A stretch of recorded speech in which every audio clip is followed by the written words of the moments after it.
আমি ইতিমধ্যে চবকে বিদায় দি লাষ্ট মুহূৰ্তত আমি পাটাচাকুছি ৰাসত উপস্থিত আছোঁ। মোৰ লগত আছে এওঁ তাৰমানে কনষ্ট্ৰাকশ্যনৰ কাম কৰে সনা অফৰে মানে গগন দাস, এওঁ হৈছে অৰূপ দাস। এওঁ এটা বিশ্ববিখ্যাত মানে ৰান্ধনী, একচুৱেলি ভাল ৰান্ধে, মানে ৰান্ধনী শব্দটো মানে বিশেষভাৱে কোৱা নাই বাৰু, ভাল ৰান্ধে অৰূপ ৰায়।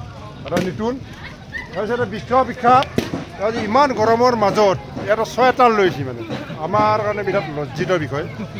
চাওক এটা সুন্দৰ পৰিৱেশ। আমি ইতিমধ্যে পাটাচাকুছি ৰাসৰ চব মানুহ যোৱাৰ পিছ মুহূৰ্তকলৈকে আমি ইয়াত উপস্থিত আছোঁ। মানে ভাল লাগছে, ৰাস চাই বহুত ভাল লাগছে। গতিকে আপোনালোকে আহিব। আচ্ছা, সুন্দৰ পৰিৱেশ, এটা কালদিয়া নদীৰ পাৰ, এটা সুন্দৰ পৰিৱেশ আছে। আপোনালোকে আহিব, ভাল লাগিব। গোটেই আৰু নিকু আছে আমাৰ, নতুনকৈ ভৰ্তি হৈছে আমাৰ নিকু, বিৰাট মৰমৰ। তেওঁ মানে পাটাচাকুছি থানাত বৰ্তমান কৰ্মৰত, নতুনকৈ ভৰ্তি হৈছে। ভাল ল'ৰা, যিকোনো হওক। গতিকে আপোনালোকে আহিব।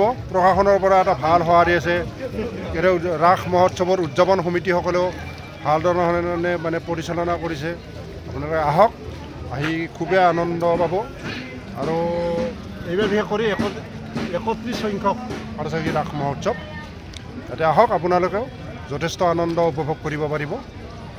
লগতে আপোনাৰ কালদিয়াৰ পাৰত যিখিনি মানে আমাৰ মানৱ মূৰ্তিৰ লগতে মৃন্ময় মূৰ্তিত যিখিনি পৰিৱেশন কৰিছে না, ইয়াত আপোনালোকে চাই যথেষ্ট উপভোগ কৰিব পাৰিব। থেংক ইউ, গুড নাইট, বাই।